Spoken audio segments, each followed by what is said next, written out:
আজ আমরা দেখতে চলেছি 2022 সালে রিলিজ হয় একটি অসাধারণ ভাইরাল সিরিজ, যার নাম হল উইক হিরো ক্লাস। এটি মূলত একটি কোরিয়ান অ্যাকশন ইমোশনাল ড্রামা, যেটা রিলিজ হওয়ার পরপরই পুরো বিশ্বে ব্যাপকভাবে আলোড়ন তৈরি করেছিল। আর এটা ছিল নেটফ্লিক্সে ভাইরাল হওয়া টপ 10 সিরিজগুলোর মধ্যে অন্যতম, কারণ এটা এমন একটি গল্প যেখানে বন্ধুত্বের এক নির্মম গল্পকে ফুটিয়ে তোলা হয়েছে।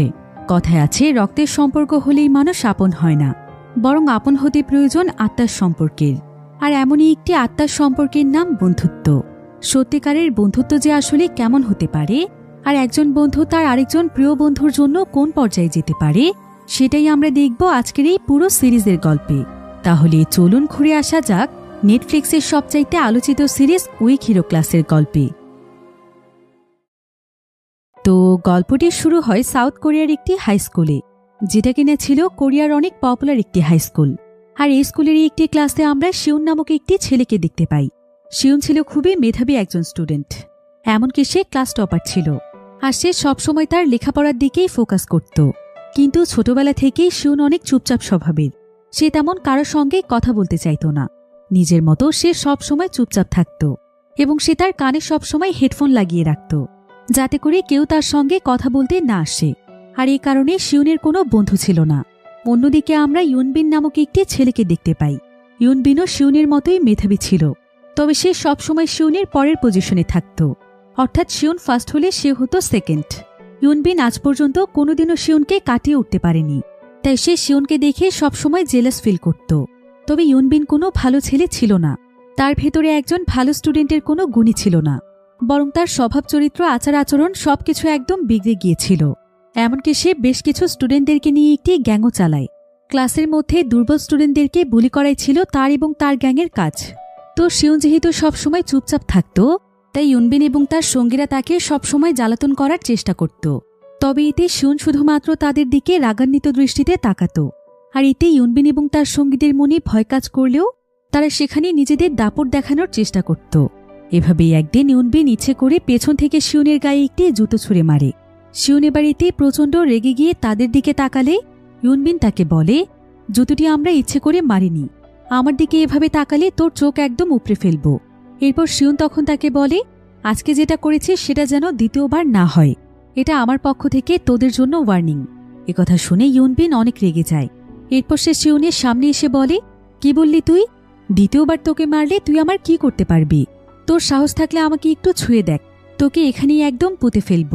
শিউন এতে প্রচণ্ড রেগে গিয়ে তাকে মারতেই যাচ্ছিল, কিন্তু ঠিক তখনই সেখানে একটি বেসবল টিম চলে আসে। আর তারা এখানে সুহু নামক একটি ছেলেকে মারার জন্য খুঁজছিল। তো প্রায় বেশ কিছুক্ষণ ধরে সুহুকে খোঁজার পর দেখা যায় যে সুহু ক্লাসের একদম লাস্ট বেঞ্চে ঘুমোচ্ছিল। তবে তাদের চিৎকার চেঁচামেচিতে তার ঘুম ভেঙে যায়। সবাই জানতে চাইছিল যে সুহু কি করেছে। তখন সেই বেসবল টিমের ক্যাপ্টেন তাদেরকে জানায় যে সুহু নাকি তার গার্লফ্রেন্ডের সঙ্গে ফ্লার্ট করেছে। কিন্তু সুহু তখন সেই ক্যাপ্টেনকে জানায় যে সে তার নিজের লাইফ নিয়ে এতটা ব্যস্ত সময় পার করছে, তার তো তার গার্লফ্রেন্ডের দিকে তাকানোর সময়টুকুও নেই। সে তো ক্লাসরুমে ঘুমিয়েই কুল পায় না, তাহলে সে কখন তার গার্লফ্রেন্ডের সাথে ফ্লার্ট করবে? বরং উল্টো তার গার্লফ্রেন্ডের সবসময় তার দিকে তাকিয়ে থাকে। কিন্তু একথা শুনে ক্যাপ্টেন অনেক রেগে যায়। এরপর সে এবং তার পুরো টিম সুহুকে মারতে আসে। তবে সুহু আসলে অনেক ভালো ফাইট করতে জানত। সে আসলে একসময় একজন মার্শাল আর্ট প্লেয়ার ছিল, আর একবার মার্শাল আর্টে ম্যাচ জিতে সে মেডেলও পেয়েছিল। তবে সেটা এখানকার কেউই জানত না। তো সুহু তখন তাদের সবাইকে একাই মেরে হারিয়ে দেয়। এতে ক্লাসের সবাই একদম অবাক হয়ে গিয়েছিল যে সুহু এত ভালো ফাইট জানে। তবে এখানে ফাইট করতে করতে দেখা যায় সুহু ভুল করে শিউনের পেন্সিল বক্স মাটিতে ফেলে দেয়। আর সুহু এটা অনেক ভালোভাবেই জানত যে শিউন আসলে প্রচণ্ড রাগী একটি ছেলে, তাই সে সঙ্গে সঙ্গেই তাকে সরি বলে। এরপর শিউন যখন তার বাড়িতে আসে, সেখানে আমরা শিউনের বাবাকে দেখতে পাই। শিউনের বাবা একসময় অনেক ভালো একজন অ্যাথলিট ছিল, আর শিউনের মা ছিল অনেক ইন্টেলিজেন্ট। সে তার কেরিয়ারে অনেক দূরে এগিয়ে গিয়েছে। তবে অনেক বছর আগে শিউনের মা বাবা আলাদা হয়ে গিয়েছে, আর এই বিষয়টি ছোটবেলায় শিউনের মনে অনেক গভীরভাবে প্রভাব ফেলেছিল। তাই তখন থেকেই শিউন একদম চুপচাপ হয়ে যায়। এমনকি সে তার মা বাবার সঙ্গেও খুব একটা কথা বলে না। তবে তার মা বাবা সবসময় চেষ্টা করে তার সঙ্গে কথা বলে তার মনটা একটু হালকা করতে। কিন্তু শিউন সবসময় একটি রুমের মধ্যে একা একাই থাকত। সে তার বাবা অথবা মাকে তার সঙ্গে কথা বলার তেমন সুযোগই দিত না। শিউন শুধুমাত্র তার লেখাপড়াতেই ফোকাস করত। তার মা বাবাকে এটা বোঝানোর জন্য যে তাদেরকে ছাড়াও সে অনেক ভালো কিছু করতে পারে। এবার পরের দিন শিউন অনেক সকালবেলা স্কুলে যায় ক্লাসে বসে তার কিছু ম্যাথ সলভ করার জন্য। কিন্তু তার ক্লাসে ঢুকে সে দেখতে পায় যে একটি বেঞ্চের মধ্যে সোহু ঘুমোচ্ছে। শিউন বুঝতে পারছিল না যে এত সকালবেলা সোহু এখানে কি করছে, আর সে এখানেই বা কেন ঘুমোচ্ছে। তো সেদিন আবার তাদের সবার ফিজিক্যাল ক্লাস ছিল। তো শিউন সহ বাকিরা যখন মাঠে চলে যায় তখন ইউনবিন শিউনের ইউনিফর্ম একটি ডাস্টবিনে ফেলে দেয়। এরপর তারাও মাঠে প্র্যাকটিস করতে চলে আসে। সবার প্র্যাকটিস শেষ হলেও শিউন মাঠে দৌড়চ্ছিল। তবে শিউনের দৌড়ানো দেখে ইউনবিন এবং তার সঙ্গীরা তাকে নিয়ে মজা করছিল এবং তাকে অনেক আজেবাজে ভাষায় গালাগাল দিচ্ছিল, যেটা আবার পাশ থেকে সোহো শুনতে পায়। এরপর সোহো তাদের সবাইকে বলে, তোরা শিউনকে নিয়ে কেন আজেবাজে কথা বলছিস? ও তোদের চাইতে ট্যালেন্টেড বলে এমন করছিস? কিন্তু শোন, তোদেরকে ফ্রিতে একটি পরামর্শ দিই। এই শিউনকে আমার যেন তেন ছেলে মনে হয় না। ওর চাহনি দেখলেই মনে হয় ও কোনো সাইকো, তাই ওর কাছ থেকে তোদের দূরে থাকাটাই ভালো। এসব কথা শুনে ইউনবিন এবং তার সঙ্গীরা হাসে আর বলে যে এমন সাইকোদের নাকি তারা এর আগেও সাইজ করে এসেছিল, আর এই নাকি তাদের কাছে পুঁটি মাছের মতো। তো এবার শিউন যখন ক্লাসে গিয়ে তার ইউনিফর্ম খুঁজে পায় না তখন সে সোজা ইউনবিনের কাছে আসে আর সে ইউনবিনকে বলে, তোকে না বলেছিলাম যে আমার পেছনে লাগতে আসিস না? কিন্তু একথা বলতে ইউনবিন শিউনের গলা চেপে ধরে। কিছুক্ষণের মধ্যে শিউনের এতে দম বন্ধ হয়ে যাচ্ছিল। ক্লাসে সবাই এতে অনেক ভয় পেয়ে যায়। তবে ঠিক তখনই সেখানে ক্লাস টিচার চলে আসে।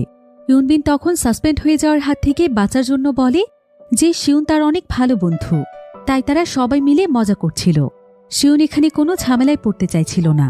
তাই টিচার যখন তার কাছে জানতে চায় যে ইউনবিন তার বন্ধু কিনা, তখন শিউন বলে হ্যাঁ। এরপর দেখতে দেখতেই প্রায় বেশ কয়েকদিন সময় পার হয়ে যায়। একদিন রাতের বেলা শিউন তার রুমে বসে পড়ছিল। তবে এমন সময় শিউনের বাড়ির দরজায় কেউ একজন নক করে। শিউন দরজা খুলে দেখতে পায় যে এটা সুহো। সুহো বলে যে শিউনের একটি পার্সেল আছে।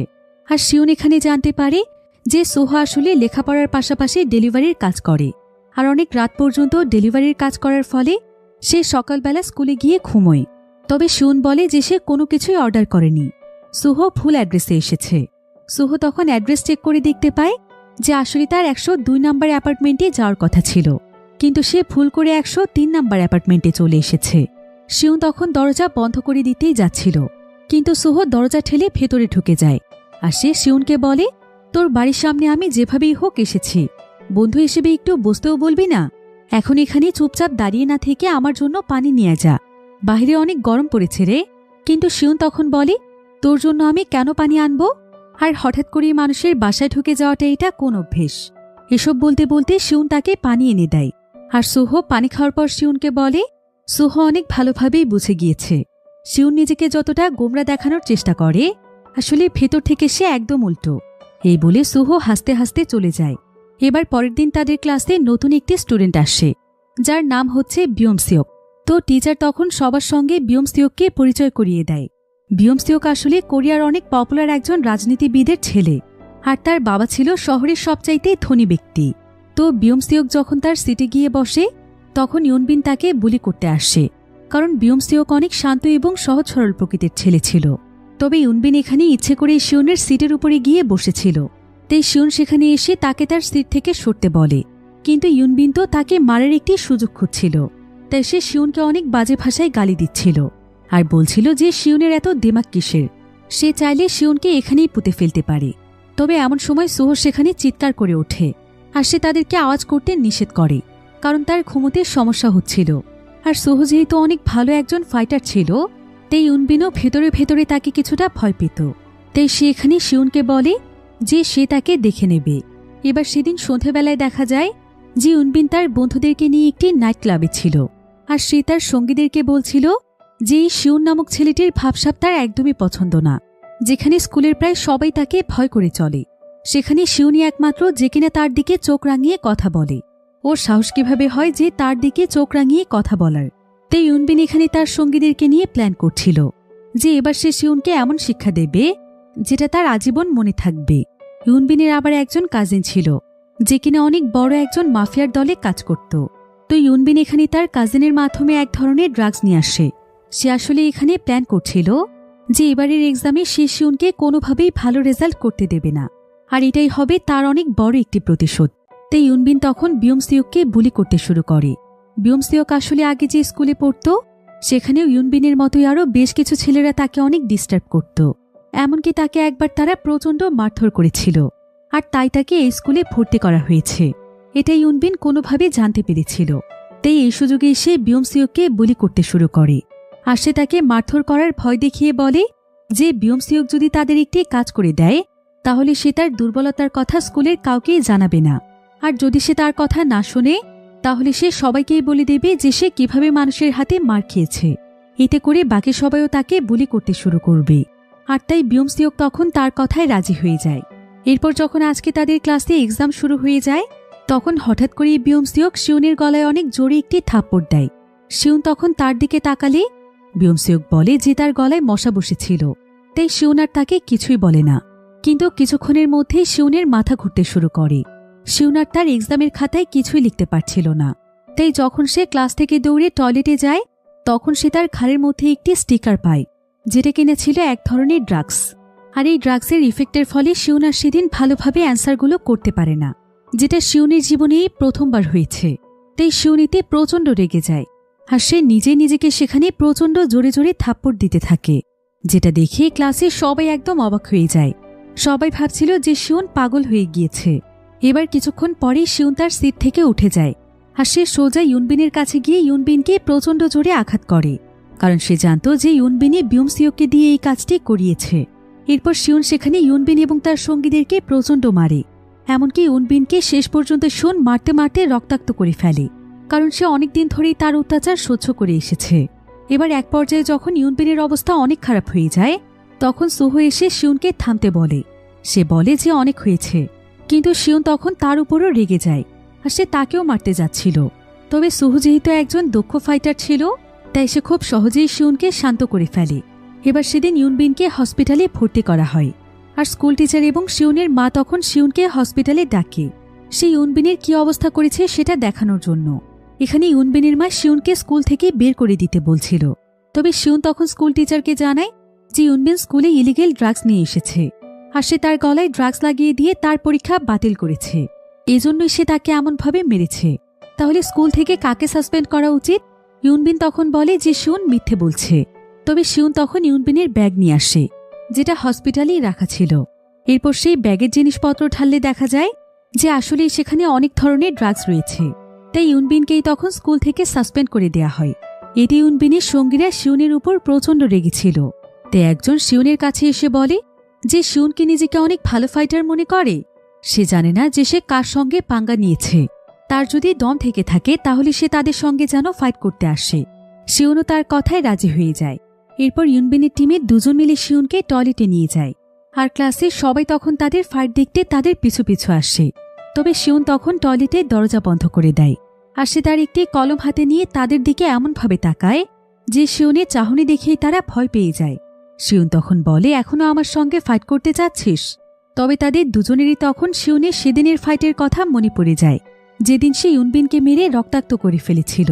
তাই তারা আর এখানে শিউনের সঙ্গে লড়াই করার সাহস পায় না। শিউনকে সরি বলে তারা সেখান থেকে বেরিয়ে যায়। এই ঘটনার পর থেকেই ক্লাসের সবাই বুঝতে পারে যে শিউনকে দেখে আসলে দুর্বল মনে হলেও শিউনের মাঝে আসলে প্রচণ্ড সাহস এবং শক্তি ছিল। অন্যদিকে হসপিটালে ইউনবিন তার সেই কাজিনকে ডেকে পাঠায়, যে কিনা অনেক বড় একজন মাফিয়ার সঙ্গে কাজ করে। ভিডিওর এই পর্যায়ে আপনাদেরকে সবচাইতে বিশ্বস্ত একটি বুকমেকার অ্যাপের সঙ্গে পরিচয় করিয়ে দিতে চাই, যার অফিসিয়াল পার্টনার হচ্ছে সিরিয়া এবং পিএসজি। এই অ্যাপে আপনি সমস্ত লাইভ ম্যাচের ফলাফল এবং লাইভ ম্যাচ দেখতে পারবেন, এমনকি আপনি স্কোরও অনুমান করতে পারেন। এই অ্যাপে রয়েছে ক্র্যাশ গেম থেকে শুরু করে online slot, live match streaming এবং রিয়েল টাইম গেমিং, যেখানে আপনি আইফোন, ল্যাপটপ, এমনকি বিএমডাব্লিউর মতো আশ্চর্যজনক পুরস্কার জিততে পারেন।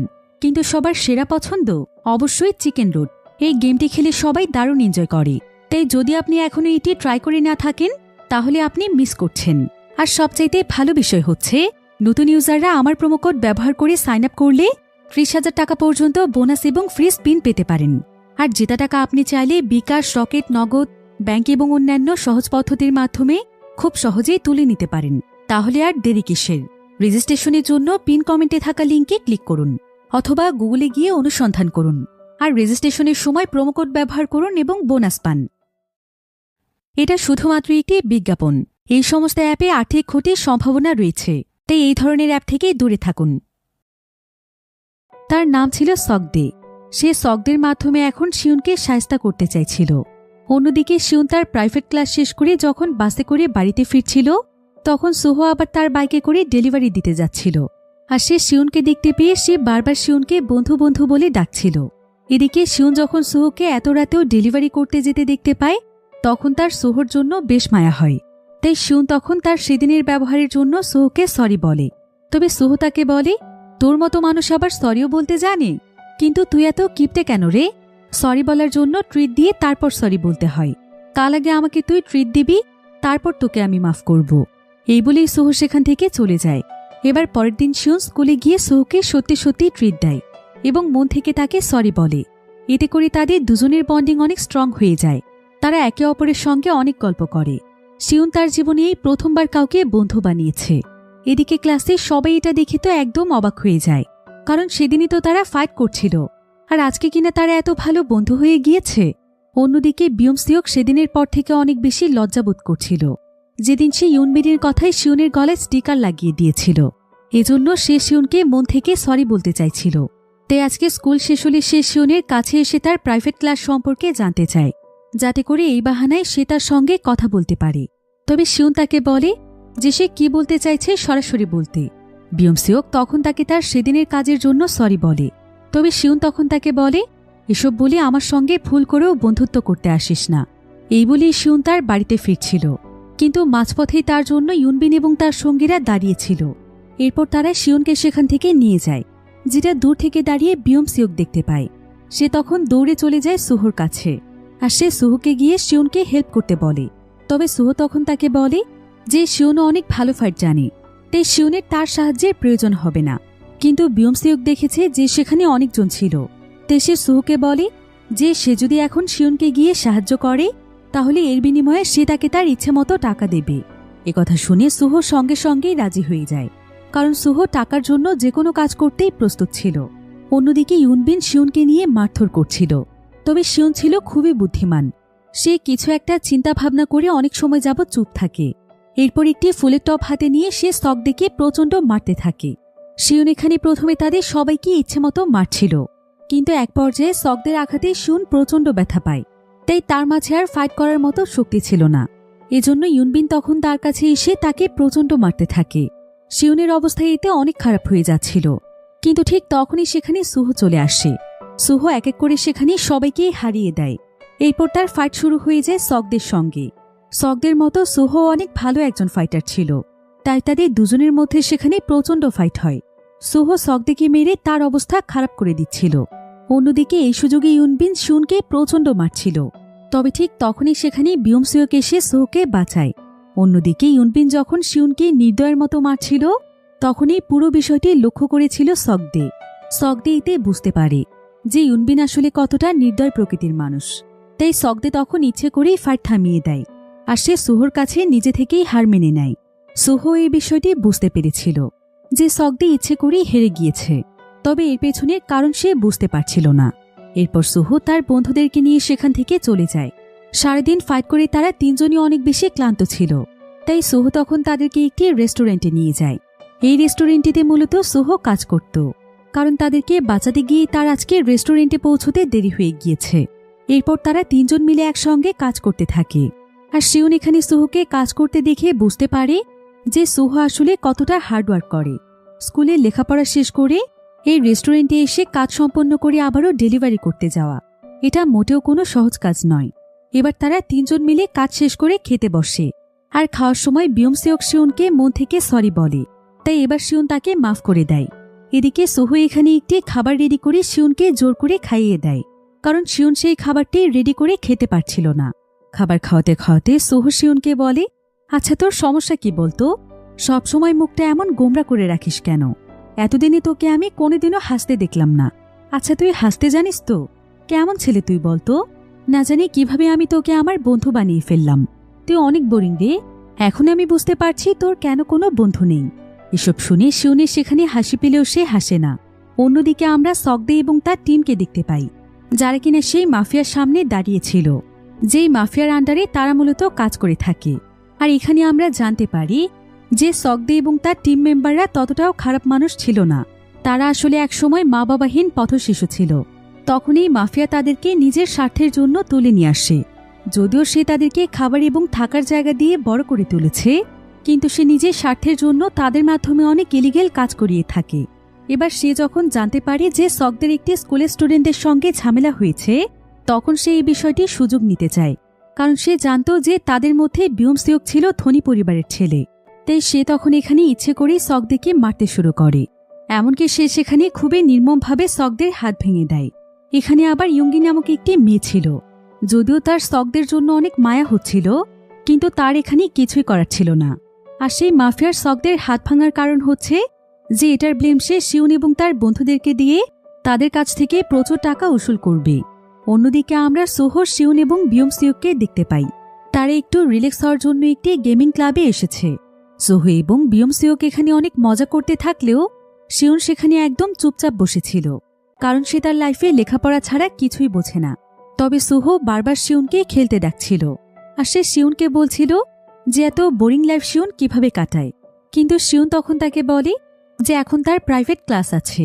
এই বলে সে সেখান থেকে চলে যাচ্ছিল। কিন্তু ঠিক এমন সময় সে একটি সুপার শপের মধ্যে ইয়ঙ্গি নামক সেই মেয়েটিকে দেখতে পায়, যে কিনা ছিল সকদের টিমের সদস্য। ইয়ঙ্গি এই সুপার শপ থেকে একটি লিপস্টিক চুরি করছিল। তবে শিউন সেটা দেখতে পেয়েও সেখান থেকে চলে যাচ্ছিল। কিন্তু ইয়ঙ্গি ভাবছিল যে শিউন তার নামে নালিশ করবে। এজন্য সে সঙ্গে সঙ্গে শিউনের হাত ধরে, আর সে সেখানে অভিনয় করতে থাকে যে শিউন তার বয়ফ্রেন্ড হয়। এরপর সে এখান থেকে বেরিয়ে যাওয়ার জন্য শিউনকে বলে, তোমাকে কতবার বলেছি শিউন, আমার বেশি রাত পর্যন্ত বাইরে থাকা যাবে না, এখান থেকে তাড়াতাড়ি চলো। এই বলে সে শিউনকে নিয়ে সেখান থেকে বেরিয়ে যায়। শিউন তখন জানতে চায় যে এসব কি হচ্ছে। ইয়ঙ্গি তখন শিউনকে ধন্যবাদ জানায়, কারণ তার জন্য সে বেঁচে গিয়েছে। তবে ইয়ঙ্গি অনেক ভালো মনের একটি মেয়ে ছিল, আর সে অনেক ফ্রেন্ডলি স্বভাবের ছিল, যেটা শিউন তার কথাবার্তা শুনেই বুঝতে পারে। ইয়ঙ্গি তখন শিউনকে বলে যে তার অনেক খিদে পেয়েছে, তাই শিউন তখন তাকে একটি রেস্টুরেন্টে খাবার খাওয়াতে নিয়ে যায়। ইয়ঙ্গি এতে বেশ খুশি হয়েছিল। তবে সে এখানে দুষ্টুমি করে শিউনের সঙ্গে ফ্লার্ট করছিল। ইয়ঙ্গি শিউনকে বলে, তোমার মতো অহংকারী ছেলেই আমার অনেক পছন্দ, তুমি একদম আমার টাইপের। এসব বলে সে শিউনের সঙ্গে মজা করছিল। এরপর সে শিউনের ফোন থেকে শিউনের নাম্বারটি নিয়ে বলে, তোমার যখনই প্রয়োজন হবে তুমি আমার সঙ্গে যোগাযোগ করবে, ঠিক আছে? কিন্তু শিউন এখানে শুধুমাত্র তার কথাই শুনছিল, সে এখানে কিছু বলে না। এবার পরের দিন দেখা যায় যে স্কুলের মধ্যে ইউনবিন তার জিনিসপত্রগুলো নিয়ে যাওয়ার জন্য আসে। সে আজকে শিউনের সঙ্গে আলাদাভাবে কথা বলতে চায়, তবে সোহো শিউনকে তার সঙ্গে একা একা কথা বলতে দিতে চাইছিল না। তাই ইউনবিন তখন তাদের দুজনের কাছেই ক্ষমা চায়। সে শিউনের সামনে মাথা নিচু করে বলে যে সে অনেক বড় ভুল করে ফেলেছে, সে এখন তার ভুল বুঝতে পারছে। তবে সে আসলে কি বলতে চায় সোহো তাকে সরাসরি বলতে বলে। ইউনবিন তখন বলে যে স্কুলে ড্রাগস আনার জন্য তার নামে কেস হয়ে গিয়েছে, তাই শিউন যেন লয়ারের কাছে গিয়ে তার পক্ষে সাক্ষী দেয়। এতে করে কেসটি উঠে যাবে, তা না হলে তার পুরো লাইফ নষ্ট হয়ে যাবে। এমনকি তার জন্য তার মা বাবাও কোথাও মুখ দেখাতে পারবে না। তাই সে এখানে বারবার শিউনকে অনুরোধ করছিল এবং তার কাছে মাপ চাইছিল। সোহো তখন শিউনকে মাফ করে দিতে বলে, আর তারা তার পক্ষে সাক্ষী দেওয়ার জন্য রাজি হয়ে যায়। এরপর সেদিন সন্ধেবেলা ইউনবিন তাদের তিনজনকে সেই লয়ারের কাছে নিয়ে যাচ্ছিল। কিন্তু কিছুক্ষণ পরেই দেখা যায় যে পুরোটাই ছিল ইউনবিনের চাল। সে আসলে তাদের তিনজনকে সেই মাফিয়ার কাছে নিয়ে এসেছে, আর সেখানে সেই মাফিয়া এবং তার পুরো টিম ছিল। এরপর সে শিউন এবং তার বন্ধুদেরকে দেখে প্রচণ্ড হাসে, আর সে সকদেরকে নিয়ে মজা করতে করতে বলে যে তুই এই পিচ্চি ছেলেদের কাছে মার খেয়ে হেরেছিস, তোর মতো ছেলেকে যে আমি খাইয়ে পড়িয়ে মানুষ করেছি এতে আমার লজ্জা হচ্ছে। এরপর সেই মাফিয়া এখানে শিউন এবং তার বন্ধুদেরকে বলে, তোরা সকদের হাত ভেঙে ফেলেছিস, এখন এর জন্য তোদেরকে জরিমানা দিতে হবে। 3 দিনের মধ্যেই আমাকে 15 মিলিয়ন ওন দিতে হবে, তা না হলে পৃথিবী থেকে তোদের অস্তিত্ব আমি মুছে ফেলব। কিন্তু শিউন এখানে তাকে মোটেও ভয় পাচ্ছিল না, বরং সে এখানে তাকে বলে, আমরা কেউ তো সকদের হাতে মারিনি, আর ওর হাতে এত বড় ইনজুরি হওয়ার তো কোনো কথাই না, নিশ্চয়ই তুই এই কাজটি করে আমাদের দোষ দিচ্ছিস। সেই মাফিয়া এতে প্রচণ্ড রেগে যায়, আর সে শিউনকে বলে যে তোর এত বড় বড় কথা 3 দিন পরেই ছুটে যাবে, আমার টাকা না পেলে তোদের জীবন আমি জাহান্নাম বানিয়ে ফেলব, আর আমার লোকেরা তোদের উপর সবসময় নজর রাখবে। এসব বলে সেদিনের মতো সেই মাফিয়া তাদেরকে ছেড়ে দেয়। শিউন, সোহো এবং বিয়মসিওক বুঝতে পারছিল না যে এত টাকা তারা কিভাবে ম্যানেজ করবে। তবে এমন সময় শিউনের মাথায় একটি আইডিয়া আসে। শিউনের কাছে যেহেতু ইয়ঙ্গির নাম্বার ছিল, তাই শিউন তখন ইয়ঙ্গির সঙ্গে যোগাযোগ করে। সে ইয়ঙ্গিকে তার সঙ্গে একটি রেস্টুরেন্টে দেখা করতে বলে। সে খুব অল্প সময়ের মধ্যে ইয়ঙ্গির সঙ্গে খুব ভালো বন্ধুত্ব করে ফেলে। এরপর সে ইয়ঙ্গির কাছে সেই মাফিয়ার সবকিছু জানতে চায়। ইয়ঙ্গিও তখন তাকে সবকিছু খুলে বলে যে সে মাফিয়া কিভাবে তাদেরকে রাস্তা থেকে তুলে এনেছিল, কিন্তু তারপর তাদের মাধ্যমে সে কতটা খারাপ কাজ করাচ্ছে, তাদের উপর কতটা অত্যাচার করছে। ইয়ঙ্গি আরও জানায় যে সেই মাফিয়ার আন্ডারে বেশ কিছু বেটিং সাইট পরিচালিত হয়, এমনকি শহরে ড্রাগস পাচারের পেছনেও তার হাত রয়েছে। তার পক্ষে সবকিছু করা সম্ভব। তাই ইয়ঙ্গি শিউনকে বলে, তোকে আমি আমার বন্ধু হিসেবে বলছি, তোরা যেভাবেই হোক তার টাকাগুলো দিয়ে দিস।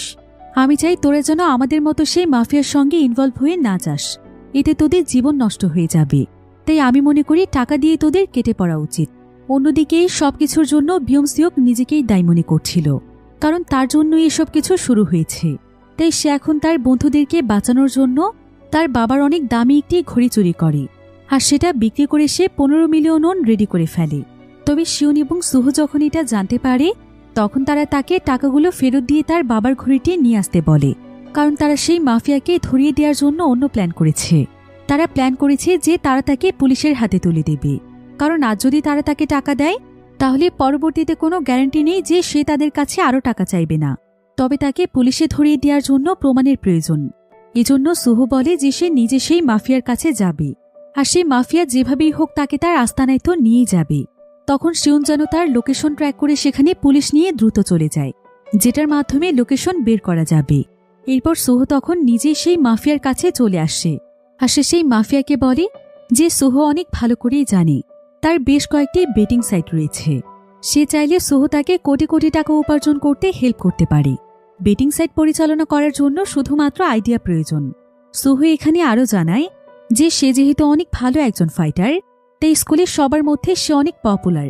সে যদি একবার তার বেটিং সাইডের কথা সবাইকে জানিয়ে দেয়, তাহলে সমস্ত স্টুডেন্টরা তার সাইডে খেলার জন্য পাগল হয়ে যাবে। এমনকি এই বিষয়ে তার কাছে আরও বেশ কিছু আইডিয়া আছে। এসব শুনে সেই মাফিয়া অনেক খুশি হয়ে যায়, আর সে সুহুকে তার সঙ্গে করে তার আস্তানায় নিয়ে যায়। অন্যদিকে লোকেশন ট্র্যাক করার আগে শিউনের কাছে ইয়ঙ্গি আসে, আর ইয়ঙ্গি নিজেই তখন সেই মাফিয়ার অ্যাড্রেস দিয়ে দেয়। কিন্তু বিয়মসিওক বুঝতে পেরেছিল যে শিউনের পুলিশ নিয়ে আসতে আসতে সুহু বিপদে পড়তে পারে, তাই সে কোনো কিছু না বলে একটি ট্যাক্সিতে চড়ে সুহুর পিছু পিছু চলে যায়, আর সে সিদ্ধান্ত নেয় যে সে মাফিয়াকে টাকাগুলো দিয়ে দেবে। অন্যদিকে সেই মাফিয়া বুঝতে পেরেছিল যে সুহু হয়তো তার বিরুদ্ধে কোনো চাল চালছে, তাই সে তখন সুহুকে সেখানে মারতে শুরু করে। সে তাকে মারতে মারতে একদম অজ্ঞান করে ফেলে। এরপর যখনই সে সুহুর ফোন চেক করে, তখন সে জানতে পারে যে শিউন এখানে পুলিশ নিয়ে আসছে, কারণ শিউন তাকে মেসেজ পাঠিয়েছিল। এজন্য সেই মাফিয়া তার লোকদেরকে এখান থেকে সমস্ত প্রমাণ মুছে ফেলতে বলে, আর তারা সেখান থেকে পালানোর প্রস্তুতি নিতে থাকে। এমন সময় সেখানে বিয়মসিওক এসে মাফিয়াকে টাকা দিতে চায়, কিন্তু মাফিয়া এখন তাদের উপর প্রচণ্ড রেগেছিল, তাই সে বিয়মসিওকেও বন্দি বানিয়ে ফেলে। এবার কিছুক্ষণ পর শিউন সেখানে পুলিশ নিয়ে আসলে দেখা যায় যে সেখানে কেউই ছিল না। তাই পুলিশ ভাবছিল যে শিউনের কোথাও ভুল হচ্ছে, যদি সিরিয়াস কিছু ঘটে তখন শিউন যেন তাদেরকে খবর দেয়। এই বলেই পুলিশ সেখান থেকে চলে যায়। এরপর শিউন নিজেই সেই বাড়ির ভেতরে এসে দেখতে পায় যে সেখানে রক্ত লেগে আছে। শিউন এতে সুহুর জন্য অনেক দুশ্চিন্তায় পড়ে যায়, আর ঠিক তখনই তাকে ইয়ঙ্গি ফোন করে। ইয়ঙ্গি শিউনকে জানিয়ে দেয় যে সেই মাফিয়া এখন কোথায় গিয়েছে। ইয়ঙ্গি শিউনকে সেখানে পুলিশ নিয়ে যেতে বলে। অন্যদিকে সেই মাফিয়া সুহু এবং বিয়মসিওককে মারতেই যাচ্ছিল, কিন্তু এমন সময় সকদে এসে তাকে পুরো বিষয়টি শেষ করতে বলে। তবে মাফিয়া এতে তার উপর প্রচণ্ড রেগে গিয়ে তাকে মারতে শুরু করলে ইয়ঙ্গি তাকে চিৎকার করে থামতে বলে। সে বলে যে অনেক হয়েছে, সে তাদেরকে অনেক অত্যাচার করেছে, কিন্তু তারা আর এটা সহ্য করবে না। এসব শুনে মাফিয়া তখন বলে যে সে আজকে তাদের সবাইকেই মেরে ফেলবে। এই বলে সে বন্দুক নিয়ে বিয়মসিওক এবং সুহুকে মারতে যায়। তবে এমন সময় সকদে এসে তাকে অনেক জোরে ধাক্কা দিয়ে ফেলে দেয়, আর সে তাকে সেখানে ফাইট করার জন্য চ্যালেঞ্জ করে। এরপর মাফিয়া এখানে সকদের সঙ্গে ফাইট করতে করতে হেরেই যাচ্ছিল, তাই সে তখন তার হাতে একটি চাকু তুলে নিয়ে সকদের পায়ে আঘাত করে। সকদে এতে একদম দুর্বল হয়ে পড়লে সেই মাফিয়া সকদেকে মেরেই ফেলতে যাচ্ছিল, কিন্তু ঠিক তখনই ইয়ঙ্গি পেছন থেকে এসে তাকে লাথি দেয়। এতে মাফিয়া তখন ইয়ঙ্গির গলা চেপে তাকে মেরেই ফেলতে যাচ্ছিল। তবে এমন সময় সে সেখানে পুলিশের গাড়ির আওয়াজ শুনতে পায়। দেখা যায় যে এখানে শিউন চলে এসেছে। এদিকে মাফিয়া তার সঙ্গীদেরকে নিয়ে সেখান থেকে পালানোর চেষ্টা করছিল, আর অন্যদিকে শিউন তার বন্ধুদের হাত পা খুলে দিয়ে তাদেরকে নিয়ে চলেই যাচ্ছিল। কিন্তু ঠিক তখনই সেখানে সেই মাফিয়া চলে আসে। আর সে শিউনের মোবাইল দেখিয়ে বলে যে তাদেরকে বোকা বানানো এত সহজ নয়।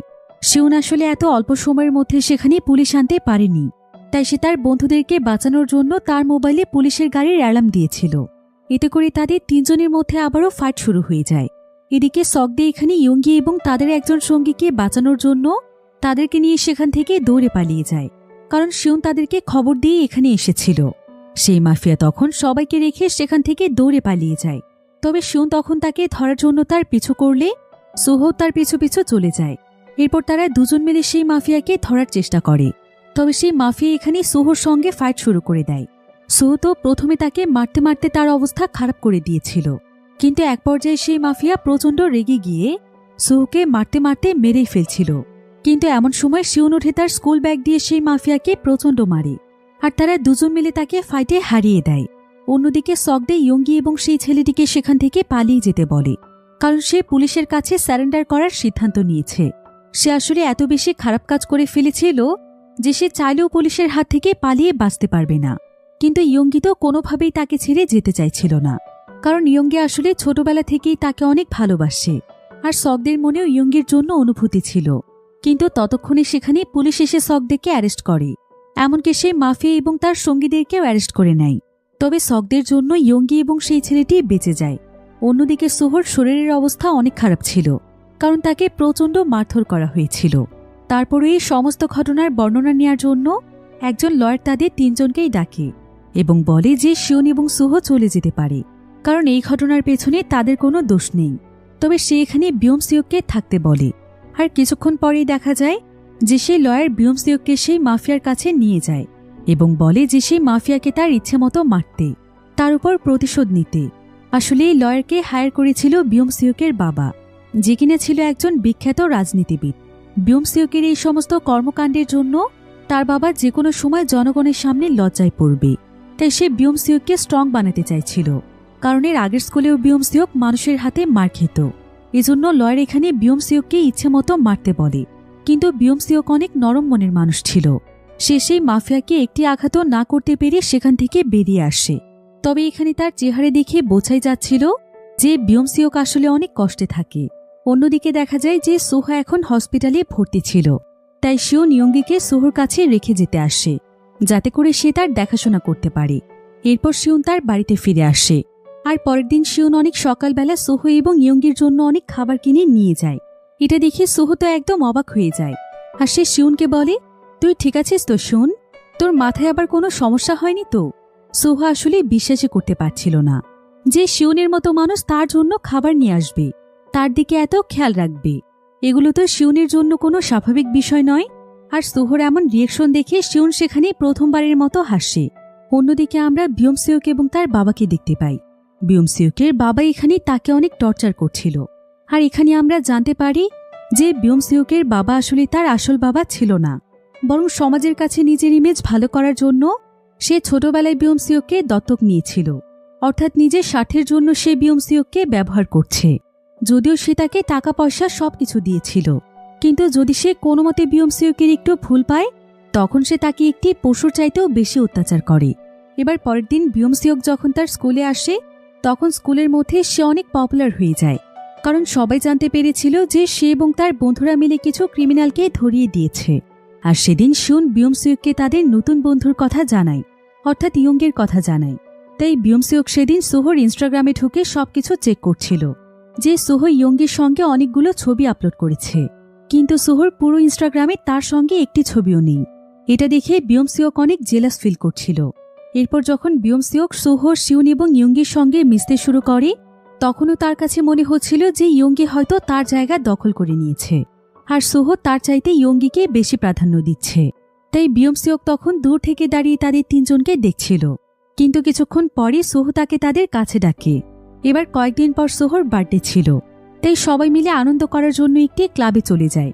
আর সোহো এবং ইয়ঙ্গি যেহেতু খুবই বাচ্চা সুলভ ছিল, তাই তারা দুজন মিলে সেখানে একসঙ্গে গান গাইছিল। আর শিউন এবং বিয়মসিওক বসে বসে দেখছিল। তবে বিয়মসিওক এখানে অনেক জেলাস ফিল করছিল। সে ভাবছিল যে সোহো হয়তো তাকে বন্ধুই মনে করে না, বরং তার বাবার মতোই সেও তাকে ব্যবহার করছে। তাই বিয়মসিওক খাবার কেনার বাহানায় বাইরে চলে যায়। কিন্তু এমন সময় সে সেখানে তার পুরনো স্কুলের সেই ছেলেগুলোকে দেখতে পায় যারা তাকে বুলি করত। তাই সে যখনই আবারও শিউনদের কাছে ফিরে আসে তখন ইয়ঙ্গি জানায় যে বিয়মসিওককে তার কয়েকজন বন্ধু ফোন করেছিল, কিন্তু বিয়মসিওকিতে তার উপর প্রচণ্ড রেগে যায় এবং বারবার বলতে থাকে যে সে তার ফোনে কেন হাত দিয়েছে, কারণ তার মোবাইলে আসলে ফোন দিয়েছিল সেই ছেলেগুলো। যদিও শিউন এবং সুহো তাকে বোঝানোর চেষ্টা করছিল যে ইয়ঙ্গি কোনো কিছু বুঝতে পারেনি, কিন্তু তারপরও বিয়মসিওক তাকে মারতেই যাচ্ছিল। এতে সুহো তার উপর কিছুটা রেগে যায়। এবার পরের দিন থেকে দেখা যায় যে বিয়মসিওকের আচরণ অনেকটাই পরিবর্তন হয়ে গিয়েছে। ক্লাসরুমে কয়েকজন ছেলে মিলে সেখানেই গল্প করছিল, তবে তাদের কথার আওয়াজে বিরক্ত হয়ে বিয়মসিওক সেখানে চিৎকার করে ওঠে এবং তাদেরকে চুপ করতে বলে। এতে সেই ছেলেগুলো তার উপর অনেক রেগে যায়, কারণ তারা জানত যে বিয়মসিওক অনেক দুর্বল। সে এখন ক্লাসের মধ্যে পাওয়ার দেখাচ্ছে সুহোর জন্য, তাই বিয়মসিওক তখন তাদেরকে মারতে যায়। সেখানকার একজন ছেলে তখন তাকে বলে, তোর তো কোনো মুরুদি নেই, তুই সুহোর পাওয়ার পেয়ে এমন করছিস তাই না? এখানে তাদের ভেতর অনেক বড় ঝামেলা লেগেই যাচ্ছিল, কিন্তু এমন সময় সুহো এসে বিয়মসিওককে দূরে নিয়ে আসে। তবে বিয়মসিওক তখন তাকে বলে, শোন সুহো, তোকে আমি পরিষ্কারভাবে বলে দিচ্ছি, এরপর থেকে আমার কোনো ব্যাপারে তুই আসবি না। এটা শুনে সুহো কিছুটা কষ্ট পেয়েছিল। তবে এরপর বেশ কয়েকদিন যাবৎ দেখা যায় যে বিয়মসিওক আর স্কুলে আসছিল না। সুহোরিতে তার জন্য অনেক দুশ্চিন্তা হচ্ছিল, তাই সে তখন শিউনকে নিয়ে বিয়মসিওকদের বাড়িতে যায়। এরপর তারা দুজনেই জানতে চায় যে তার কি হয়েছে। বিয়মসিওক তখন জানায় যে সে অনেক আপসেট থাকে, কারণ সেদিন ক্লাবে যেই ছেলেগুলোর সাথে তার দেখা হয়েছিল তারা তাকে সবসময় অনেক বুলি করত, এমনকি এখনও তারা তার পেছনে লেগে আছে, এজন্য সে অনেক ভয় পাচ্ছে।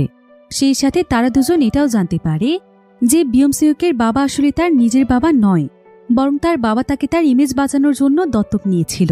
এসব শুনে সুহোর তার জন্য অনেক খারাপ লাগে। তাই সুহো তখন তাকে বলে, আমি তোকে আর কখনোই দুর্বল থাকতে দেব না, তুই তোর আগের স্কুলের ছেলেগুলোকে এখনই ডাক, আমি ওদেরকে তোর কাছে ক্ষমা চাওয়াবো। এরপর বিয়মসিওক তখন তাদেরকে একটি জায়গাতে ডাকলে তারা আসে। সুহো তখন তাদেরকে বিয়মসিওকের কাছে ক্ষমা চাইতে বলে, তবে প্রথমে তারা কেউই রাজি হচ্ছিল না। এরপর সুহো যখন তাদেরকে মারতেই যাচ্ছিল তখন সেই ছেলেগুলো লিডার এসে বিয়মসিওকের কাছে ক্ষমা চায়, কারণ তারা জানত যে সুহো অনেক ভালো ফাইটার। তবে বিয়মসিওকের জন্য ক্ষমা এখন কোনো সমাধানই ছিল না, বরং সে এখানে সেই ছেলেটিকে প্রচণ্ড মারতে থাকে, আর এক পর্যায়ে তো সে তাকে মারতে মারতে মেরেই ফেলছিল। তাই সুহো তখন তাকে জোর করে সেখান থেকে টেনে নিয়ে যায়। তবে এমন সময় বিয়মসিওক তখন তাকে বলে, তুই নিজেকে কি মনে করিস? তুই আমার চাইতেও শক্তিশালী, এর জন্যই তো তোর এত অহংকার। তুই কি ভেবেছিস সুহো, আমি কিছুই বুঝি না? তুই তো আমাকে কোনোদিন তোদের বন্ধুই ভাবিসনি, বরং আমাকে তোদের প্রয়োজনে ব্যবহার করেছিস। কিন্তু এটা শুনে সুহো প্রচণ্ড রেগে যায়। এতে করে তাদের দুজনের মধ্যে ফাইট হতেই যাচ্ছিল। তবে শিউন তাদেরকে থামতে বলে, তাই বিয়মসিওক তখন সেখান থেকে চলে যায়। আর তার আগের স্কুলের ছেলেগুলো এখনও তার পিছু করছিল। তাই বিয়মসিওক সেখান থেকে পালিয়ে যাওয়ার চেষ্টা করলে সে তাদের ক্লাসের কয়েকজন ছেলেকে দেখতে পায় যারা কিনা ছিল ইয়ুনবিনের বন্ধু। তবে তারা এখানে বিয়মসিওকের আগের স্কুলের ছেলেগুলোকে দেখতে পেয়ে তারা বিয়মসিওককে তাদের কাছে ডেকে নেয় এবং তাকে নিয়ে তারা একটি ক্লাবে চলে যায়, কারণ তারা জানত যে বিয়মসিওকের বাবার অনেক টাকা আছে। তাই তারা তার সঙ্গে বন্ধুত্ব করার চেষ্টা করছিল। তারা সবাই এখানে বিয়মসিওকের অনেক প্রশংসা করে। এতে বিয়মসিওক খুশি হয়ে তাদের সবার বিল এখানে দিয়ে দেয়। ফলে সবাই এখানে বিয়মসিওককে বস বস বলে সম্বোধন করছিল। তাই এই প্রথমবার বিয়মসিওকের কাছে মনে হচ্ছিল যে সে একজন লিডার, সে অনেক স্ট্রং। সেও তখন তাদের সঙ্গে অনেক মজা করতে থাকে। সে ড্রিঙ্কস করে, পার্টি করে এবং তাদের সঙ্গে সেলফিও তোলে। তারা সবাই তখন বিয়মসিওককে তাদের ইনস্টাগ্রামে বন্ধুও বানিয়ে ফেলে। এতে বিয়মসিওক ভাবতে থাকে যে এদেরকে সে এতদিন ভুল বুঝেছিল, কিন্তু এরাই হচ্ছে তার আসল বন্ধু, কারণ এরা তার মূল্য বুঝতে পেরেছে। এবার পরের দিন যখন বিয়মসিওক স্কুলে যায় তখন সে শিউনের পাশে না বসে তার নতুন বন্ধুদের কাছে চলে যায়। শিউন তখন তার সঙ্গে কথা বলার জন্য তাকে আলাদা জায়গাতে নিয়ে আসে, আর সে তার কাছে তার এমন পরিবর্তনের কারণ জানতে চায়। বিয়মসিওক তখন তাকে বলে, সুহো কোনোদিনও তাকে বন্ধু ভাবেইনি, বরং সে তাকে ব্যবহার করেছে। তাই সে তাদের সঙ্গে আর কোনো বন্ধুত্ব রাখতে চায় না। তবে এমন সময় সেখানে সুহো এসে তার সঙ্গে কথা বলতে চাইলে বিয়মসিওক রাগ করে সেখান থেকে চলে যায়। এবার সেদিন রাতের বেলা বিয়মসিওক তার বন্ধুদের কাছে ক্লাবে আসলে সেখানে আজকে ইয়ুনবিনও ছিল, কারণ ইয়ুনবিনই মূলত এই টিমের লিডার।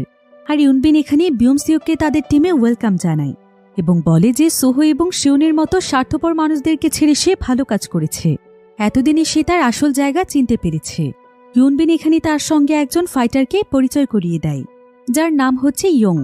অন্যদিকে পরের দিন শিউন ইউনবিনের সেই বন্ধুদের কাছে গিয়ে তাদেরকে মানা করে দেয় যে তারা যেন তাদের স্বার্থের জন্য বিয়মসিওককে ব্যবহার না করে, তাহলে এর পরিণাম ভালো হবে না। কিন্তু সেদিন লাঞ্চ টাইমে সবাই যখন সিরিয়াল ধরে লাঞ্চ নিচ্ছিল, তখন ইউনবিনের পুরো টিম এসে লাইনের মধ্যে বিশৃঙ্খলা সৃষ্টি করছিল। তাই সোহো তখন তাদেরকে থ্রেট দিলে তারা সেখান থেকে সরে যায়। কিন্তু এমন সময় সেখানে বিয়মসিওক এসে বলে যে সে তার কোনো কথাই শুনবে না, এতে কি তার কিছু করার আছে। সোহো তখন ভালোভাবে তাকে সরে যেতে বলে, কিন্তু বিয়মসিওকে তখন তাকে উল্টোপাল্টাভাবে থ্রেট দিচ্ছিল। তাই সোহো বাধ্য হয়ে তখন তার গায়ে হাত তোলে। এতে সোহোর উপর বিয়মসিওকের রাগ আরও অনেক বেড়ে যায়। তখন ইউনবিনের টিমের সবাই সোহোকে বুদ্ধি দেয় যে তাদের টিমে ইয়ং নামক যেই ফাইটার রয়েছে, সেই ফাইটারের মাধ্যমে যেন সে সোহোকে ইচ্ছে মতো ধোলাই করে। বিয়মসিওক তখন ইয়ংয়ের কাছে যায় আর সে তাকে সোহোকে মারার জন্য অনেক টাকা দিতে চায়। সে এতে রাজি হয়ে যায়। তবে এখানে ইউনবিনের কিছু বন্ধুরা বলে যে অনেকদিন আগে ইয়ং নামক এই ফাইটার সোহোর কাছে অনেক বাজেভাবে হেরেছিল, কারণ তারা দুজনই একসময় ফাইটিংয়ের প্রতিপক্ষ ছিল। কিন্তু এখানে ইউনবিন বলে যে সোহো তো অনেকদিন আগেই ফাইট ছেড়ে দিয়েছে, তবে ইয়ং এখনও ফাইট করছে, তাই এখন অবশ্যই সে সোহোর চাইতে অনেক স্ট্রং। অন্যদিকে বিয়মসিওক এবং তার সঙ্গীরা এখন সোহোর পেছনেই লেগেছিল। তো সেদিন রাতের বেলা সোহো যখন ডেলিভারি করতে যাবে, তার আগে বিয়মসিওক এবং তার সঙ্গীরা মিলে সোহোর মোটরসাইকেলের ব্রেকের তার কেটে দেয়। এতে করে সোহো যখন ফুড ডেলিভারি করতে যায়, তখন সে রাস্তার মধ্যে অনেক বড় বিপদে পড়ে যায়। কিন্তু সে এখানে কোনো মতে বেঁচে যায়, তবে সে তার পায়ে অনেক আঘাত পেয়েছিল। এবার পরের দিন স্কুলে আসার পর বিয়মসিওকের চাহনি দেখে সোহো বুঝতে পারে যে তার সঙ্গে এই কাজটি কে করেছে। তবে সে বিয়মসিওককে তেমন কিছুই বলে না, বরং সে তাকে বলে, আমার বন্ধুত্বের এমন প্রতিদান তুই না দিলেও পারতি। এবার সেদিন রাতের বেলায় শিউন এবং ইয়ঙ্গি মিলে একটি বার্থডে পার্টির আয়োজন করছিল, যেটা ছিল সোহোর জন্য, কারণ সোহোর বার্থডেতে তারা কোনো পার্টি করতে পারেনি। তাই এখন তারা পার্টি করে সেই উপলক্ষে একটু মজা করতে চাইছিল। অন্যদিকে বিয়মসিওক সোহোকে ট্র্যাপে ফালানোর জন্য তাকে বারবার ফোন দিচ্ছিল, কিন্তু সোহো তার ফোন রিসিভ করে না। তাই বিয়মসিওক তখন ইয়ঙ্গিকে মেসেজ দিয়ে বলে যে সে সোহোর সঙ্গে সমস্ত ঝামেলা শেষ করতে চায়, তাই সে সোহোর জন্য একটি সারপ্রাইজ প্ল্যান করেছে। তাই ইয়ঙ্গি যেন এই ব্যাপারে তাকে হেল্প করে, আর সে সোহো এবং শিউনকে যেন এই ব্যাপারে কিছু না বলে। এরপর বিয়মসিওক তার সঙ্গে ইয়ঙ্গিকে দেখা করতে বলে। তবে ইয়ঙ্গি যখন সেখানে যায়, তখন বিয়মসিওক তার সঙ্গীদেরকে নিয়ে তাকে আটকে ফেলে এবং সোহোর কাছে তার ছবি পাঠিয়ে তাকে একটি জায়গাতে আসতে বলে। কিন্তু সেই মেসেজ আবার দেখে ফেলে শিউন। তবে শিউন এবার সোহোকে আর কোনো ঝামেলায় জড়াতে দিতে চাইছিল না, কারণ সোহো এমনিতে এখন অনেক অসুস্থ ছিল। এজন্যই সমস্ত মেসেজ সে ডিলিট করে দিয়ে সোহোর ফোন বন্ধ করে সেখানে রেখে দেয়। আর সে সোহোকে একটি জরুরি কাজের কথা বলে সেখান থেকে বেরিয়ে যায়। সে ইয়ঙ্গিকে বাঁচাতে চলে আসছে। এরপর সে যখনই ইয়ঙ্গিকে নিয়ে পালাতে চাইছিল, ঠিক তখনই ইউনবিন এবং তার সঙ্গীরা মিলে তাকে মারতে শুরু করে। ইউনবিন এখানে শিউনের উপর প্রতিশোধ নিতে চাইছিল, কারণ শিউন একবার তাকে প্রচণ্ড মেরেছিল। তাই সেও এখানে শিউনকে অনেক মারছিল, কিন্তু এতে কোনো না কোনোভাবে বিয়মসিওকের কাছে খারাপ লাগছিল। তাই সে ইউনবিনকে বলে শিউনকে ছেড়ে দেওয়ার জন্য, কারণ তার ঝামেলা শিউনের সঙ্গে নয়, বরং সোহোর সঙ্গে। তবে ইউনবিন বলে যে বিয়মসিওকের ঝামেলা সোহোর সঙ্গে থাকতে পারে, কিন্তু তার ঝামেলা তো শিউনের সঙ্গেই, আর আজকেই তার প্রতিশোধ নেওয়ার সময়। এই বলে সে শিউনকে মারতে মারতে রক্তাক্ত করে ফেলে। তবে ততক্ষণে ইয়ঙ্গি পুলিশকে খবর দিয়ে ফেলেছিল।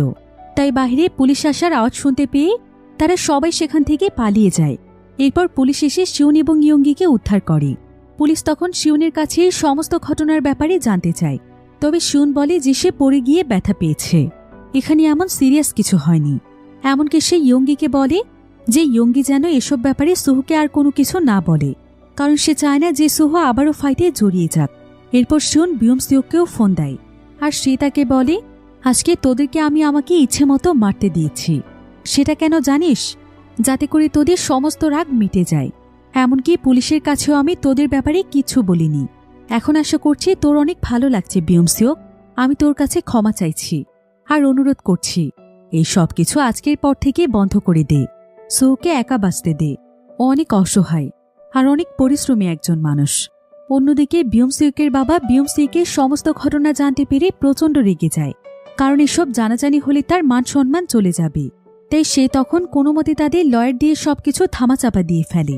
কিন্তু এবার সে সিদ্ধান্ত নেয় যে বিয়মসিওককে সে বিদেশ পাঠিয়ে দেবে। এদিকে শিউন অসুস্থ থাকার কারণে বেশ কয়েকদিন সে স্কুলে যায় না।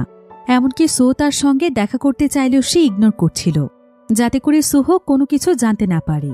এরপর সোহো ইয়ঙ্গির কাছে শিউনের ব্যাপারে জানতে চায়, তবে ইয়ঙ্গিও তাকে কিছুই বলে না। এবার সোহো স্কুলে এসে ইউনবিনের বন্ধুদের কাছে আসে, আর সে তাদের কাছে তার মোটরসাইকেলের ক্ষতিপূরণ চায়, কারণ তারাই তার মোটরসাইকেলে তার কেটে দিয়েছিল। তো ইউনবিনের বন্ধুরা তখন ছাদে গিয়ে বিয়মসিওকে এসব কথাই বলছিল এবং বলছিল যে শিউনকে সেদিন যেভাবে ইচ্ছে মতো ধোলাই করেছিলাম ঠিক সেভাবেই সোহোকেও তাদের উচিত শিক্ষা দেওয়া উচিত। তবে সোহো আবার এই সমস্ত কথাই সেখানে দাঁড়িয়ে শুনতে পায়, তাই সে তখন তাদেরকে মারধর করে তাদের কাছে পুরো ঘটনা জানতে চায়। ইউনবিনের সেই বন্ধু তখন সোহোকে সবকিছু বলে দেয় যে কিভাবে তারা ইয়ঙ্গিকে ধরে এনে শিউনকে মারধর করেছিল। সোহো তখন সোজা শিউনের বাড়িতে চলে যায়। শিউন তার শরীরে আঘাত পেয়েছিল, তাই সে বাড়ির দরজা খুলে ঠিকই, কিন্তু সে সোহোকে ভেতরে আসতে দিতে চাইছিল না। সে বারবার তার ভাঙা হাত তার কাছ থেকে লুকিয়ে রাখছিল, কিন্তু সোহো এটা দেখে ফেলে। তবে সে শিউনকে এটা বুঝতে দেয় না যে সে সবকিছু জানতে পেরেছে। সে শিউনকে স্কুলে এসে তার সঙ্গে দেখা করতে বলে চলে যায়। এদিকে সেদিন রাতের বেলা বিয়মসিওকের বাবা বাড়িতে আসার পর আজকে সে বিয়মসিওকের উপর প্রচণ্ড অত্যাচার করে। সে তাকে একটা পশুর মতো মারধর করে। তবে বিয়মসিওকের এতে সোহোর উপরে অনেক জেদ তৈরি হয়ে যায়, কারণ সে ভাবছিল যে সোহোর জন্যই এসব হয়েছে। তাই সে তখন রাতের বেলা লুকিয়ে লুকিয়ে তার বাড়ি থেকে বেরিয়ে যায়, আর সে ইয়ং এবং তার কয়েকজন বন্ধুকে একটি ফাইটিং ক্লাবে ডাকে। অন্যদিকে সোহো ইউনবিনকে প্রচণ্ড মারধর করে, আর সে তাকে বিয়মসিওকে ফোন দিয়ে এখানে নিয়ে আসতে বলে, কারণ শিউনের অবস্থা দেখে সে অনেক কষ্ট পেয়েছিল, তাই সে প্রতিশোধ নিতে চাইছিল। কিন্তু ইউনবিন বলে যে বিয়মসিওক তার ফোন রিসিভ করছে না। তবে ঠিক এমন সময় সোহোকেই বিয়মসিওক ফোন দেয় আর তাকে ফাইট করার জন্য চ্যালেঞ্জ করে। তাই সোহোর সঙ্গে সঙ্গে সেখানে চলে যায়। সেখানে বিয়মসিওক এবং তার পুরো টিম ছিল। তবে সোহো এখানে বিয়মসিওকের সঙ্গে অনেক ভালো আচরণ করে। সে তার কাছে খুব সুন্দরভাবে ক্ষমা চায় এবং সে তাকে বলে, শোন বিয়মসিওক, আমি জানি না যে তোর সঙ্গে আমি কি করেছি, কিন্তু আমি চাই আজকেই এখানে সবকিছু শেষ হোক। তাই আমি তোর সঙ্গে যাই করে থাকি না কেন, আমি আজ তোর কাছে মন থেকে ক্ষমা চাইছি। কিন্তু তুই এবং তোর সঙ্গীরা শিউনের সঙ্গে যেটা করেছিস সেটার জন্য তোকেও ক্ষমা চাইতে হবে। তবে বিয়মসিওক তখন তাকে বলে, তোর মতো সোহোর কাছে আমি ক্ষমা চাইব? তুই কি ভেবেছিস আমি তোকে ভয় পাই? তোর কাছে আমি কোনোদিনও ক্ষমা চাইব না, আর তোকেও আমার হাতে শাস্তি পেতে হবে, ঠিক যেমনটা শিউন পেয়েছে। তবে এটা শুনে সোহোর মেজাজ খারাপ হয়ে যায়। সে তখন বিয়মসিওককে মারতে শুরু করে, কিন্তু ঠিক তখনই ইয়ং নামক সেই ফাইটার সোহোকে চ্যালেঞ্জ করে। সে তাকে তার সঙ্গে ফাইট করে জিতে দেখাতে বলে। সোহো তখন তার চ্যালেঞ্জ অ্যাকসেপ্ট করে তার সঙ্গে ফাইট করতে চলে যায়। সেখানে একসঙ্গে সবাই সোহোকে মারতে আসে, কিন্তু সোহো এক এক করে সবাইকেই হারিয়ে দেয়। ইয়ং তখন সেখানে তার ইউটিউব চ্যানেলে লাইভ চালু করে দেয়, কারণ এটা তার শখ ছিল যে কারোর সাথে চ্যালেঞ্জ করে ফাইট করলেই সেটার ভিডিও করা। এবার ইয়ং এবং সোহোর মধ্যে ফাইট শুরু হয়ে যায়। সোহো এখানে অনেক ভালোভাবেই তার সঙ্গে ফাইট করছিল, কিন্তু সেদিন মোটরসাইকেল অ্যাক্সিডেন্টের ফলে তার পায়ে যে ইনজুরি হয়েছিল সেটা এখনও ঠিকভাবে সারেনি, তাই তার মুভ করতে সমস্যা হচ্ছিল। আর এটা বুঝতে পেরে ইয়ং তখন তার পায়ে আবারও আঘাত করে, আর সেই সাথে তার মাথায় আঘাত করলে সোহো সেখানে লুটিয়ে পড়ে। তার এখন লড়াই করার মতো কোনো শক্তিই ছিল না। এরপর ইয়ং সেখানে তাকে প্রচণ্ড মারধর করে। এতে সোহো যখন একদম নিস্তেজ হয়ে যায় তখন সেখানে বিয়মসিওক আসে, আর বিয়মসিওকও তাকে গালাগাল দিতে দিতে তাকে অনবরত মারছিল। এরপর বিয়মসিওকের সাথে তার বাকি সঙ্গীরাও জয়েন করে। তারা সবাই মিলে সোহোকে এত পরিমাণ মারে যে কিছুক্ষণের মধ্যেই সোহো তার নড়াচড়া বন্ধ করে দেয়। আর ঠিক তখনই সেখানে বিয়মসিওকের বাবার লয়ার চলে আসে। এতে তারা সেখানে থেমে যায়, কিন্তু এমন সময় তারা রিয়েলাইজ করতে পারে যে সোহো নিঃশ্বাস নিচ্ছে না। বিয়মসিওক এতে প্রচণ্ড ভয় পেয়ে যায়, আর সে এতদিন পরেই প্রথমবারের মতো রিয়েলাইজ করতে পারে যে সে সোহোর সঙ্গে কত বড় অন্যায় করে ফেলেছে। তাই সে তখন সোহোর কাছে গিয়ে কাঁদতে কাঁদতে সোহোকে উঠতে বলে। সে আসলে সোহোকে শাস্তি দিতে চেয়েছিল, তাকে পুরোপুরি মেরে ফেলতে চায়নি। তাই সে নিজেই এখানে সোহোর জন্য প্রচণ্ড কাঁদছিল, কিন্তু তার লয়ার তখন তাকে বাঁচানোর জন্য কোনো মতে তাকে সেখান থেকে টেনে নিয়ে যায়। এরপর সে সেখানে থাকা সবাইকে বলে যে পুলিশ যদি তাদেরকে সোহোর ব্যাপারে জিজ্ঞাসা করে তারা যেন বলে যে সোহো ট্রেনিং করতে এসে তার মাথায় আঘাত পেয়েছিল। এতে করে মামলা সেখানেই শেষ হয়ে যাবে। তো এবার পরের দিন স্কুলে শিউনদের অনেক গুরুত্বপূর্ণ একটি এক্সাম ছিল। তবে শিউন লক্ষ্য করে যে সোহো এক্সাম দিতে আসেনি, তার এতে কিছুটা দুশ্চিন্তা হচ্ছিল। তবে এক্সামের মাঝখানেই তাকে ইয়ঙ্গি ফোন দেয়, আর সে প্রচণ্ড কাঁদতে থাকে। সোহো তখন এক্সাম রেখে সোজা ইয়ংয়ের কাছে চলে যায়। ইয়ংয়ে একটি হসপিটালে ছিল। শিউন এতে বুঝতে পারে যে সোহোর কিছু একটা হয়েছে। এরপর শিউন সেখানকার একটি রুমে ঢুকে দেখতে পায় যে সোহো এখন লাইফ সাপোর্টে আছে, আর সোহো সারা জীবনের জন্য কোমায় চলে গিয়েছে। সে আর কখনোই কথা বলতে পারবে না, আর তার জ্ঞানও ফিরে আসবে না। এটা জানতে পেরে শিউন এত পরিমাণ কষ্ট পেয়েছিল যে সে যেন নিজের উপর থেকেই নিজের নিয়ন্ত্রণ হারিয়ে ফেলেছিল। ইয়ংয়ের কাছ থেকে শিউন সবকিছু জানতে পারে যে সোহোর সঙ্গে আসলে কি ঘটেছিল। সে তখন সেখানে আর একটি কথাও না বলে সোজা ইউনবিনের স্কুলে চলে যায়।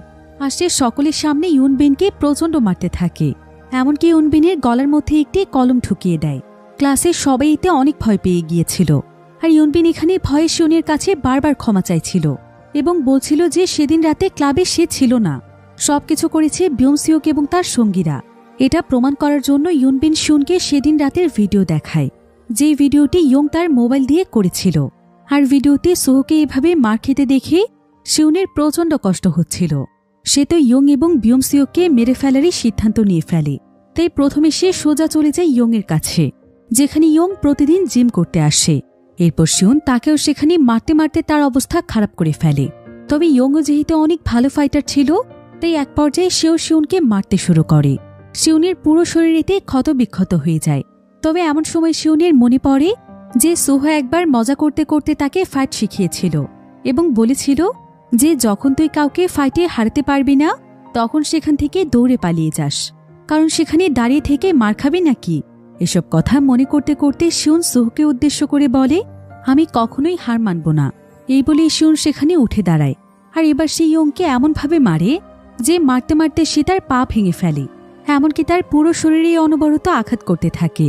এতে এক পর্যায়ে ইয়ং তার কাছে হার মেনে তাকে বলে যে এসবের পেছনে সে দায়ী নয়, দায়ী হচ্ছে বিয়ংসিওক, কারণ বিয়ংসিওকে তাকে ফাইট করার জন্য টাকা দিয়েছিল। আর শেষ পর্যন্ত বিয়ংসিওকে অনবরত সোহোর মাথায় আঘাত করেছিল, যার জন্য সোহোর আজকে এই পরিণতি।